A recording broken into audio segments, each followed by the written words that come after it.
皆さんこんにちは、マカロニです。今日は消費にもおすすめいちごのスイーツレシピ10選をご紹介していきます。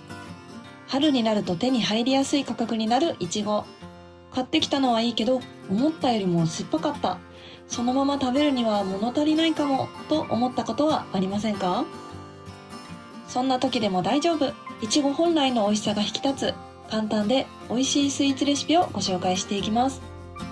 定番のジャムから見た目も可愛い本格スイーツまで幅広くご紹介していきますので、ぜひ最後までご覧ください。